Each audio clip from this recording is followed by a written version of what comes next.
Yo, halo, selamat datang kembali di WK Channel. Kali ini aku akan membahas alur cerita. Sebelum aku mulai, alangkah baiknya bantu aku untuk perkembangan channel ini dengan cara subscribe.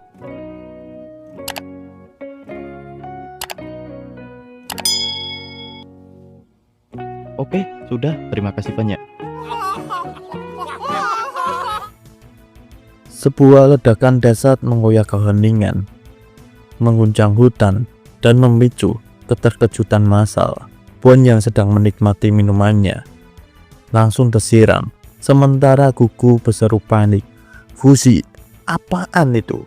Saat debu tebal perlahan-lahan menghilang, sesosok musuh bertopeng muncul di tengah area. Dialah salah satu pemburu Fuzi. Fuzi yang nalurinya langsung memahami bahaya. Tanpa ragu melepas akar-akar tebal dari tanah, memberi perisai alami yang melindungi semua temannya. Namun, sang pemburu melihat Mat yang paling lemah di antara mereka. Senapannya langsung diarahkan ke gadis kecil itu. Tepat sebelum pelatuk ditarik, si beruang langsung meloncat. Cakar besarnya menghantam pemburu itu hingga terpental. Melihat kesempatan, Mat berteriak, "Fuzi, bantu Tuan Beruang." "Aku akan membantu setelah kalian semua aman," jawab Fuzi. Tapi Mat tak peduli. Ia hendak melompat ke medan pertempuran, namun langkahnya terhenti. Ceroboh sekali, Kani boneka kepiting menahan Mat. Bukan Mat, melainkan boneka itu yang melesat untuk membantu si beruang. Dalam pertarungan singkat dengan pemburu, boneka merasa keanehan. Kekuatan musuh terasa lemah, jauh dari ancaman yang sebenarnya. Lalu, pandangannya tertuju pada kalung yang dikenakan pemburu. Mirip sekali dengan kalungnya sendiri. Tiba-tiba dari belakang, Anton menyusul. "Jangan coba melarikan diri, kalian manusia abadi," teriak Anton. "Angkat tangan dan menyerahlah." Boneka pun lengah. Anton mencengkram boneka itu dan membantingnya dengan keras. Dalam benak boneka yang sedang melayang terbesit satu pertanyaan, apakah aku akan mati? Beruntung Mat yang sigap berhasil menangkapnya. Gugu memuji kelincahan Mat. Saat ledakan di sekitar mereka membesar, Fuzi menggunakan kekuatan untuk meloloskan diri dengan cepat. Mereka berhasil kabur dengan selamat. "Terima kasih Fuzi, kau cepat sekali menyadari musuh," kata Gugu. "Aku tidak bermaksud begini," balas Fuzi. "Seharusnya kita tidak melarikan diri." Fuzi telah menyadari sesuatu tentang boneka. Ia tahu Kani sedang dicari oleh perusahaan Kaibara, dan kemungkinan besar boneka itu adalah petunjuk besar keberadaan bola si jubah hitam. Fuzi berasumsi jika boneka jatuh dari atas, informasi itu mungkin bisa didapatkan jika dicari di sana. Sekarang jelas semua pemburu datang untuk merebut boneka. Fuzi sebenarnya mampu mengusir mereka, tapi ia tidak melakukannya. Ia menduga si pemburu bertopeng pasti membawa pesan penting. Ternyata prediksinya salah. Fuzi juga merasakan sesuatu yang lain. Pemburu bertopeng itu adalah salah satu individu yang tubuhnya belum sepenuhnya dimodifikasi. Fuzi bisa merasakan rasa sakit yang dialami pemburu itu. Di sisi lain, Anton dan pemburu bertopeng kini berkumpul. Pemburu bertopeng tampak kecewa karena targetnya lolos. "Semua salahmu karena tidak menungguku," cibir Anton. Kata Anton kemudian, "Kita coba lagi." Kembali kepada kelompok Fuzi. Boneka memandangi kalungnya. Mungkin pria bertopeng itu akan membantu kita. Wajah Tonari mendadak aneh. Mustahil hal itu terjadi. Bon lantas mengalihkan pembicaraan, memimpin diskusi tentang tujuan perjalanan mereka selanjutnya.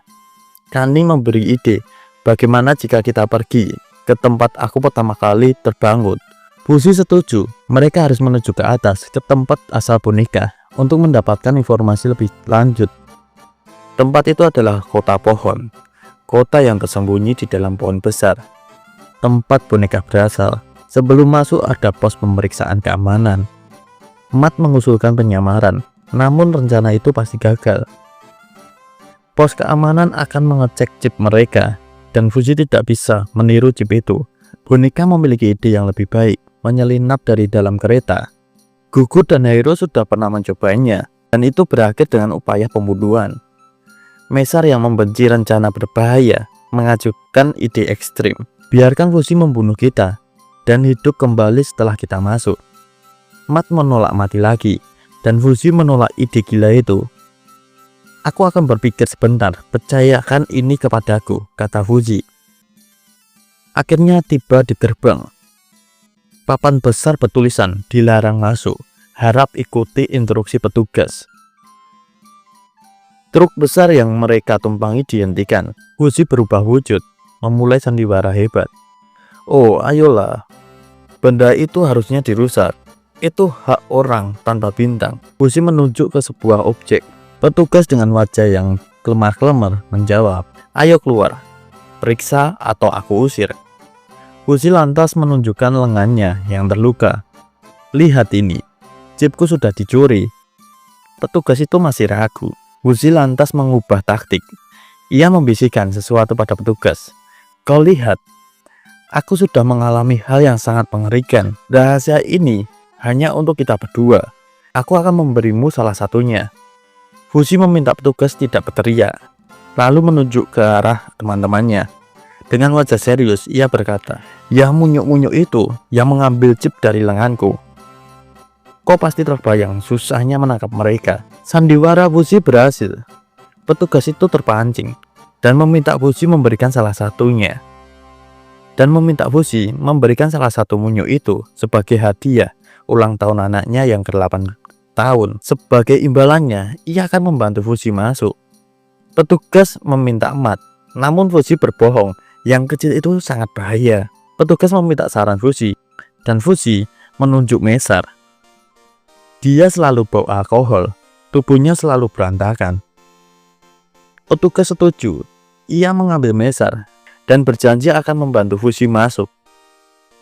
Misi paket COD berhasil.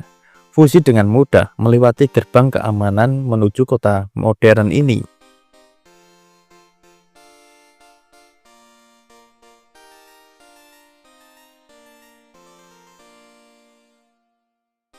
Mereka tak percaya, ide Fuji berhasil tanpa ada yang terluka. Hiro baru pertama kali merasakan hal ini. Ini adalah saat paling membanggakan yang pernah kurasakan terhadap Mesar. Dia dengan berani mengorbankan dirinya sendiri untuk melindungi kita. Dia pria yang baik, bukan? Kata Hiro. Mereka kini berada di sebuah gudang yang disewa Bon, yang luarnya dilindungi Fuji dengan akar-akar sementaranya. Saat mereka hendak beristirahat dari luar, Mesar tampak kesal pada Fuji. Bon panik. Oh, kau baik-baik saja ya? Alhamdulillah. Fuji dengan wajah polosnya menyambut Mesar. Selamat datang lagi, Tuan. Mesar memukul Fuji sebagai ungkapan terima kasih sambutannya, lalu meminta Fuji menyiapkan kebutuhannya.